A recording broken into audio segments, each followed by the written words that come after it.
Hello everyone, today I am going to start the series of distribution. आप लोगों ने graduation और post graduation में डिस्ट्रीब्यूशंस के बारे में सुना ही होगा. डिस्ट्रीब्यूशंस होते क्या है हमारे? डिस्ट्रीब्यूशंस हमारा एक मैथमेटिकल फंक्शन होता है जो किसी भी वेरिएबल के अकर होने की प्रोबेबिलिटी को शो करता है. आप लोगों को पता होगा एक्सपेरिमेंट्स हमारे क्या होते हैं. एक्सपेरिमेंट जो होते हैं वो हमारे ट्रायल से रिलेटेड होते हैं. तो जो भी हमारे ट्रायल्स होते हैं, लाइक अगर मैं एग्जांपल दूं कि tossing of a coin, it is a experiment. हम जो कॉइन को टॉस कर रहे हैं, जो हमारा फर्स्ट थ्रो है वो हमारा ट्रायल कहलाएगा. तो जो भी हमारा रैंडम वेरिएबल हम ले रहे हैं कि tossing of a coin and the result will be head. ये हमारा जो वेरिएबल हुआ, तो इस वेरिएबल के साथ जो इसकी प्रोबेबिलिटी अकर होने की रिलेट कर रही है, तो इसका जो फंक्शन होता है वो हमारा क्या कहलाता है? डिस्ट्रीब्यूशन कहलाता है. तो जो भी हमारे डिस्ट्रीब्यूशंस होते हैं वो एक प्रोबेबिलिटी से रिलेट करते हैं. तो जो हमारे डिस्ट्रीब्यूशंस होते हैं वो क्या होते हैं? एक तरह के मैथमेटिकल फंक्शंस होते हैं.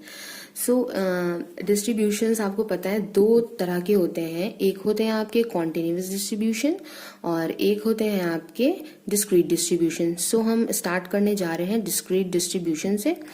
पहला जो डिस्क्रीट डिस्ट्रीब्यूशन है वो है हमारा डीजेनरेट डिस्ट्रीब्यूशन. इसका जो प्रोबेबिलिटी फंक्शन है वो हम px से डिनोट करते हैं और ये होता है हमारा, इसकी वैल्यू 1 आती है at x is equal to c. अगर x हमारा कोई भी कांस्टेंट वैल्यू ले रहा है तो इसकी प्रोबेबिलिटी हमेशा क्या होती है? 1 होती है. और अदरवाइज कोई अदर वैल्यू आती है तो उस पे इसका वैल्यू हमेशा क्या होता है? 0 होता है. इसके बाद अगर हम देखें, इसका हम MGF देखें तो वो कैसे निकल सकता है. MGF के थ्रू आप इसकी मीन, वेरिएंस, μ3 एंड μ4 आप सभी को फाइंड कर सकते हैं. तो अगर इसका MGF देखें तो MGF का फॉर्मूला आपको पता है क्या होता है? mxt expectation e to the power tx. अब ये डिस्क्रीट डिस्ट्रीब्यूशन है तो डिस्क्रीट डिस्ट्रीब्यूशन हमेशा समेशन के फॉर्म में होता है और एट पॉइंट C, क्योंकि इसकी वैल्यू C पे ही गिवन है, तो e to the power tx हो जाएगा. अब यहाँ पे इसकी वैल्यू 1 है प्रोबेबिलिटी की, तो वो आप यहाँ पे 1 लिख सकते हैं. तो यहाँ पे आपका सिंपल t और x की वैल्यू क्या गिवन है? C. तो यहाँ पे x की जगह पर C आ जाएगा. आप जब इसको एक्सपेंड करेंगे e to the power tc का फॉर्मूला, तो वो क्या हो जाता है? वो होता है 1 plus ct plus c square t square by 2 factorial plus c cube t cube by 3 factorial up to so on.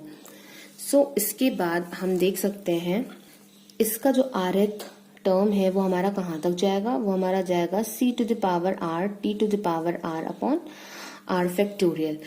इसके जो मल्टीपल्स होते हैं हमारे t to the power r upon r factorial, वो हमारा क्या होता है? सी आर होता है.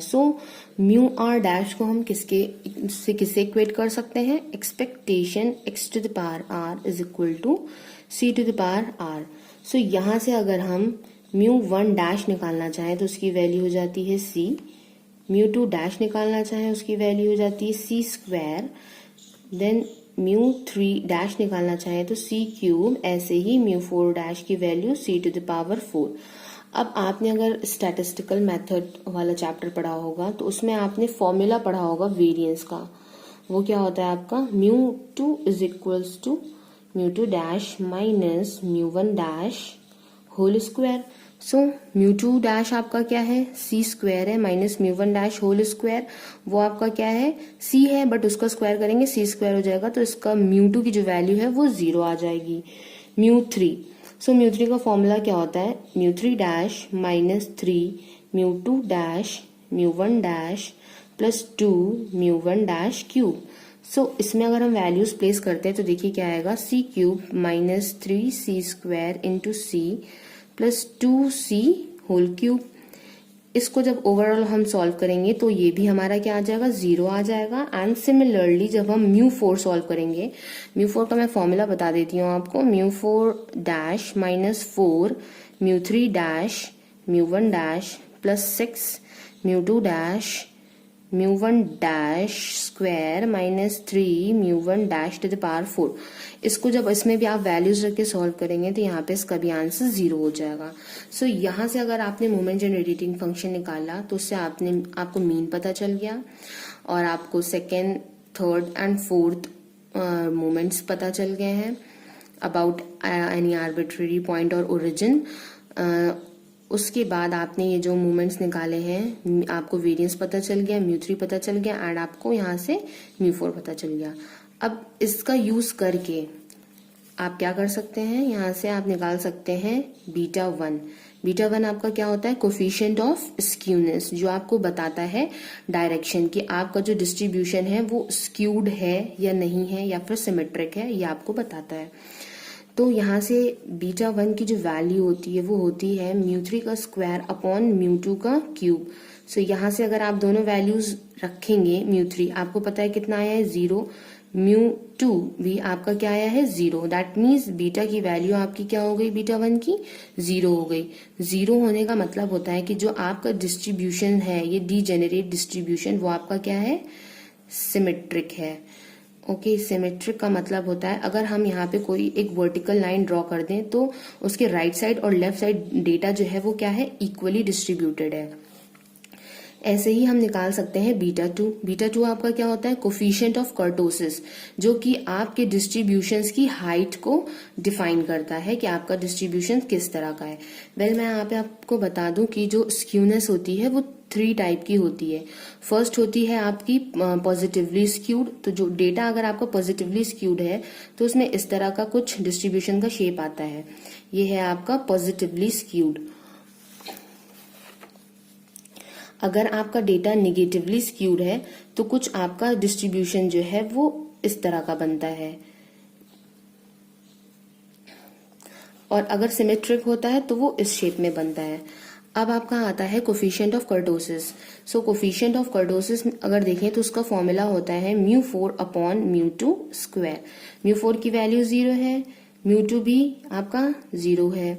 सो इसकी वैल्यू भी आपकी क्या हो जाएगी, यहाँ से 0 हो जाएगी। इसका मतलब आपका जो डिस्ट्रीब्यूशन हुआ वो कैसा होगा, वो आपका होगा प्लेटिकर्टिक। अब आपको ये भी पता होना चाहिए कि जो हमारे कर्टोसिस होते हैं वो भी 3 तरह का होता है। फर्स्ट होता है आपका लेप्टोकर्टिक। ओके, तो लेप्टोकर्टिक जो होता है आपका डिस्ट्रीब्यूशन वो आपका शेप कुछ इस तरह का होता है, उसमें पीक बहुत ही ज्यादा डिस्ट्रीब्यूशन का हाई होता है। सेकंड होता है आपका मीजोकर्टिक। ओके, जो मीजोकर्टिक होता है उसका ऑन एन एवरेज मीडियम होता है, लाइक बेल शेप। एंड जो थर्ड होता है आपका वो आपका होता है प्लेटिकर्टिक। सो प्लेटिकर्टिक में जो भी डिस्ट्रीब्यूशन का पीक होता है वो बहुत ही ज्यादा अप्रोक्सीमेटली फ्लैट शेप में होता है। तो ये हम कैसे पता कर सकते हैं, अगर हमारा जो बीटा 2 की वैल्यू है, बीटा 2 की वैल्यू इज इक्वल टू 3 है, तो हम कहेंगे कि हमारा डिस्ट्रीब्यूशन है वो मीजोकर्टिक है। अगर हमारे डिस्ट्रीब्यूशन की जो वैल्यू है बीटा 2 की वो हमारी ग्रेटर देन 3 आ रही है तो हम कहेंगे कि हमारा डिस्ट्रीब्यूशन लेप्टोकर्टिक है। अगर हमारे डिस्ट्रीब्यूशन में बीटा 2 की वैल्यू लेस देन 3 है तो वो हमारा क्या हो जाएगा, वो हमारा हो जाएगा प्लेटिकर्टिक। सेम एज हम ये जो हमारा स्क्यूनेस है उसमें अगर हमारे बीटा 1 की वैल्यू अगर हमारा ग्रेटर देन 0 है तो वो हमारा पॉजिटिवली स्क्यूड होता है। बीटा 1 इज इक्वल टू 0 होता है तो वो हमारा क्या होता है, तो हमारा सिमेट्रिक होता है। अगर बीटा 1 की वैल्यू लेस देन 0 है तो हम कहते हैं कि हमारा डिस्ट्रीब्यूशन जो है वो निगेटिवली स्क्यूड है। सो यहाँ से अगर आपको MGF आपको पता है तो यहाँ से आप इसका कैरेक्टरिस्टिक फंक्शन भी निकाल सकते हैं। तो इसका कैरेक्टरिस्टिक फंक्शन जो होता है वो उसको फाई एक्स टी से रिप्रेजेंट करते हैं। Expectation e to the power ITX इसका फॉर्मूला होता है। सिंपल है, इसमें कुछ नहीं करना है, बस आपको पता है कि यहाँ से आपका MGF e to the power TX आया है। अब यहाँ पे देखिए बस t के साथ i इंक्लूड हो गया है तो यहाँ पे e to the power ITC हो जाएगा। यहाँ पे e to the power TC था, यहाँ पे आपका e to the power ITC हो जाएगा। ये आपका कैरेक्टरिस्टिक फंक्शन हो जाता है। अब आपको इसका प्रोबेबिलिटी जनरेटिंग फंक्शन निकालना है तो वो भी आप निकाल सकते हैं। तो उसको हम रिप्रेजेंट करते हैं GXT से। तो इसका जो फॉर्मूला होता है वो expectation t to the power x होता है। दैट मीन्स जो आपका e to the power t है सिंपल, इसी से आप देखिए, इससे कंपेयर कीजिए, जो e to the power t है सिंपल, उसकी जगह पे हमने t लिख दिया है, तो ये t to the power x हो गया। तो यहां से भी सिंपल देखिए, जो e to the power t है, तो आप उस e to the power t को आप यहां से क्या लिख देंगे, इसको लिख देंगे t to the power c। Simple.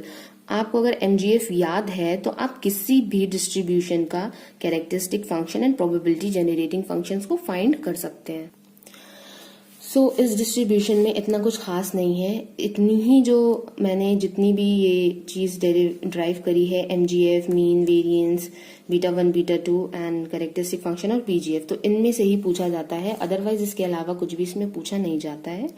Now इसके बाद जो मैं डिस्ट्रीब्यूशन स्टार्ट करूंगी वो होगा डिस्क्रीट यूनिफॉर्म डिस्ट्रीब्यूशन, जिसके अलग अलग टाइप्स हैं, तो वो मैं आपको दूसरे वीडियो में बताऊंगी, ताकि वीडियो ज़्यादा लंबा ना हो और आप लोग ज़्यादा इरिटेट भी ना हो।